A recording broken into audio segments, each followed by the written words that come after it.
이제 원내에 계시니까 아무래도 지금 이제 총선 체제로 진입을 해야 되잖아요. 이제는 물론 예산 정국이긴 합니다만 예산도 그렇고 예산은 뭐 제가 나중에 또 한번 질문을 드리려고 하는데 총선 체제의 원내의 사령탑은 어떤 그 뭐랄까요 절차 또는 뭐 스케줄을 갖고 계신지도 궁금하거든요. 앞으로 그러면 이제 본격적으로 총선 준비 체제에 들어가는 겁니까? 어떻습니까?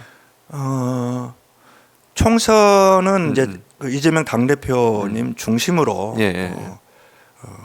준비를 해 가고 있고요. 예. 그래서 이미 총선 기획단이 꾸려졌고 또 인재위원회도 가동을 시작을 했기 때문에 아마 정기국회가 끝나면 본격적으로 이제 총선 국면으로 진입할 것이다.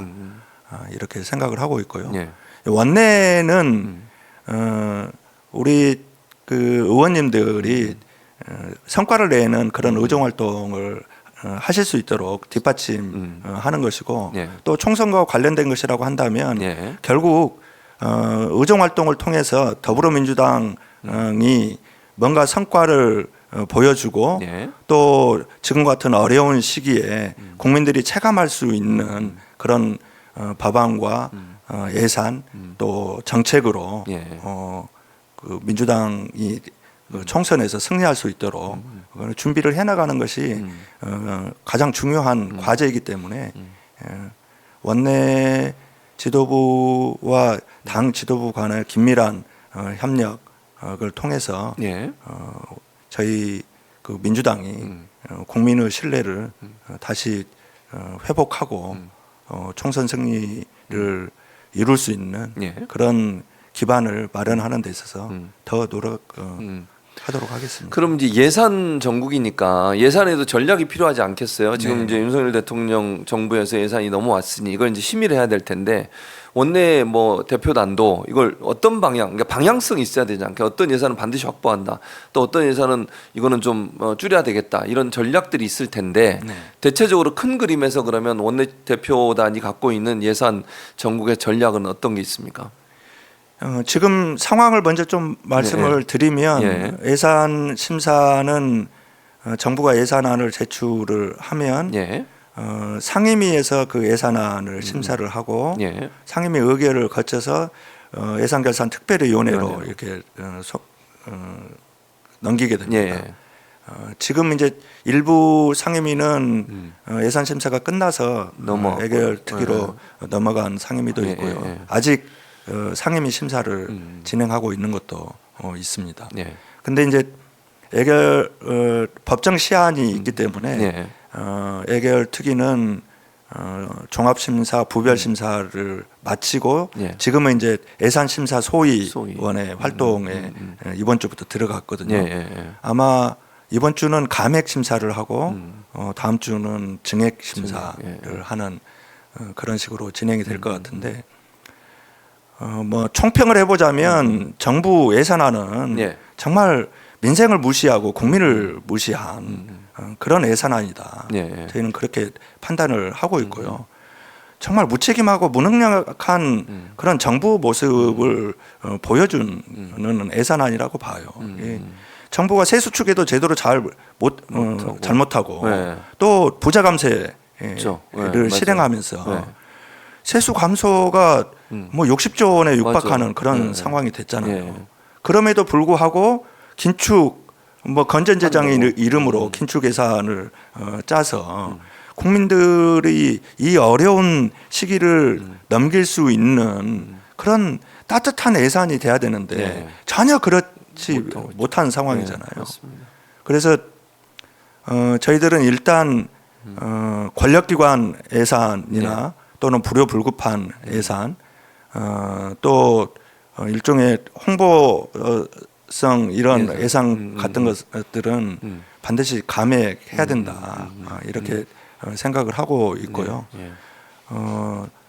또 증액이 필요한 그 부분 또 예산을 지켜야 될 부분도 있습니다. 그래서 제가 우리 예결산 특위에서 이야기하고 있는 것들을 좀 정리를 해왔는데 뭐 경제, 미래, 국민을 살리는 미래 예산, 생활 예산 이런 것들은 반드시 지키고 필요한 만큼 증액을 하겠다. 이런 것이 저희들 입장인데 이제 예산 심사 우리 시청자분들도 알고 계시겠지만 증액은 정부가 동의를 해야 되는 그렇죠. 것이 뭐 그게 맞아요. 법으로 그렇게 돼 있기 때문에 쉽지는 않겠지만 어쨌든 저희는 불필요한 예산들 권력기관 업무 추진비나 뭐 특활비나 이런 것들을 최대한 감액을 해서 확보된 그 여력에 더해서 필요한 예산을 증액을 추진을 할 텐데 연구개발 예산, R&D 예산, 또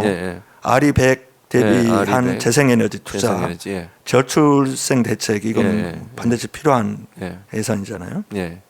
또 청년 등 미래 세대 예산, 새만금 예산 이런 것들 증액이 필요하다고 저희들은 생각을 하고 있고 또 지역화폐라고 그러죠. 지역사랑 상품권 발행을 지원하는 예산.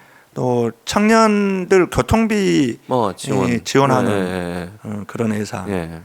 그다음에 요양병원 간병비 급여 지원. 그다음에 소상공인 가스 전기 요금 지원과 대출이자 이자 부담 프로그램 관련된 사업 예산. 그다음에 전세 사기 피해자 구제와 청년 중산층 주거복지 사업 이런 예산들은 증액이 필요하다 이렇게 생각을 하고 있고 그런 방향으로 감액과 증액을 추진해 나갈 생각입니다. 근데 뭐 지금 보니까 그러니까 이게 대통령이 해외 순방하는 예산은 늘려놨어요. 알고 계시겠지만 거기에 또 한동훈 장관은 나와가지고 마치 그 특활비 줄인 거를 마약 범죄에 들어가는 비용을 예산을 줄였다. 이렇게 말도 안 되는, 그러니까 이게 사실관계가 다른 거예요. 그렇게 해서 국민을 호도한다니까요. 그럼 국민들은 마치 민주당이 마약 수사 못하게 한다. 그게 아니잖아요, 의원님. 한동훈 장관이 뭐 그 언론이 주목해주고 그러니까 거기에 재미를 들린 것 같아요. 맛들인 것 같아요. 그래서 묘하게 그렇게 비틀고 왜곡하고 이런 방식으로 해서 국민의 눈과 귀를 가리려고 하는 이런 얼토당토 안 하는 행위들을 하고 있는데 방금 말씀하신 마약 수사비는 별도 예산이거든요. 그렇죠. 수사 관련된 예산 80억 있어요. 가량 됩니다. 근데 이제 특활비 중에 특수활동비 중에 마약 수사와 관련된 특수활동비가 2억 7천 정도가 있어요. 이제 그것이 적정한지 저희들은 따져볼 생각이고 또 그러한 특수활동비가 그동안 검찰에서 완전히 주머니 쌈짓돈처럼 그렇게 사용되어져 왔고 그동안 결산 심사를 하면서 발견된 것이긴 했지만 아니 정부 예산은 그 해에 쓰지 않으면 다 반납해야 돼요. 그렇죠. 그런데도 특수활동비를 다 썼다고 보고를 하고 나중에 쓰잖아요. 2월을 해서 쓴 사실이 발견이 되고 있잖아요. 이런 상황이다 보니까 특수활동비도 투명하게 집행이 돼야 된다. 그렇죠. 이런 주장을 하고 있는데 마치 그 2억 7천만 원을 꼼꼼히 살펴보겠다고 하는 것이 마약 수사비를 손대겠다고 하는 것처럼 그렇게 호도하고 있는 것은 이건 그냥 뭐 자기가 하는 말은 국민들이 고지고대로 믿어줄 것이다 이런 생각을 그런 착각을 하고 있는 거예요. 그러니까 윤 의원님 말씀하신 것처럼 특활비는 따로 뭐 제가 정확히 지금 숫자를 기억 300 몇 억인가 있어요 또 얼마가 그 중에 2억 얼마가 들어 있는 거고 특수수사비에 또 있어요 그게. 그럼 특활비를 보겠다는 건 마약 수사비 2억 얼마를 보겠다는 건 특활비 전체가 제대로 사용되고 있는지를 살펴보겠다는 거잖아요. 근데 그거를 가져다가 마약 수사비를 줄인다고 한다. 이런 식으로 국민들을 호도하는 이런 그러니까 뭐 이런 거잖아요. 한동훈 장관이 예전에 뭐 정확한 워딩인지는 모르겠지만 검찰과 경찰 수사권 조정한다고 했을 때 그럼 깡패는 누가 잡냐? 뭐 그렇게 얘기했었죠. 맞아. 그런 식 그 선동 정치. 저는 그렇게 보여요. 그리고 또 방금 대통령의 해외 순방과 관련한 예산도 말씀을 하셨지만 아니 그 올해도 본예산을 다 소진하고 본예산보다 많은 예비비를 끌어다가 지금 쓰고 있다는 거잖아요. 맞아요. 아니 예산을 그렇게 주먹구구식으로 그 편성을 한다는 것 자체도 문제라고 생각을 해요. 특히 해외 순방이라고 하는 것은 사전 준비 단계가 필요한 거잖아요. 필요하죠. 몇 달 전부터 필요하잖아요. 그런 외교 일정조차 제대로 예측하고 있지 못한 이 정부 무능함이 드러나는 것이라고 그렇죠. 볼 수가 맞습니다. 있죠. 네. 아이, 참. 그리고 해외 순방에 그 특수활동비는 왜 포함 필요한지도 모르겠어요. 이해가 안 돼요. 그러니까 예산을 내요. 뭐 국민 민생과 관련되거나 R&D 예산 이런 건 깎으면서 본인이 해외 순방 가시는 거 늘린다는 게 과연 맞는 건지 긴축 재정 한다면서요. 그럼 줄여야 되는 거 아니에요, 해외 순방도? 그러니까요. 꼭 굳이 가야 됩니까, 그게? 국익을 위해서 필요하다면 당연히 뭐 우리 국민들도 이해를 하실 거예요. 돈이 얼마가 들든지 간에 그게 우리나라 국가 이익이 뭐 좋은 것이라고 한다면 박수 쳐줄 일이에요. 근데 해외 순방 성과도 지금 MOU만 많이 하세요. MOU 풀려져 있잖아요. MOU가 마치 된 것처럼 MOU는 그냥 이거 앞으로 이렇게 하겠다고 한 거고 그게 100% 되는 것도 아니잖아요. 그리고 이미 전 정부에서 추진해 왔던 것을 마치 숟가락 하나 얹어서 자기 외교 성과인 것처럼 이야기하는 것도 그렇고. 아이, 정말 답답합니다. 말할수록 고구마 먹은 것처럼 답답해지네요. 저희들이 좀 정치를 제대로 해서 그런 국민들의 답답한 마음을 뚫어드려야 되는데 여전히 부족한 점이 있는 것 같아서 죄송한 마음도 있습니다. 열심히 하시면 됩니다. 근데 윤 의원님 지금 시간이 얼마나 지난 줄 아세요? 50분이 넘었어요. 이게 이렇게 그러니까 본인이 오실 때는 어떻게 50분을 얘기하지 이러지만 벌써 50분이 넘어서 1시간 다 돼가고 있어요. 이건 순전히 최진봉 교수님 그 진행 실력입니다. 감사합니다.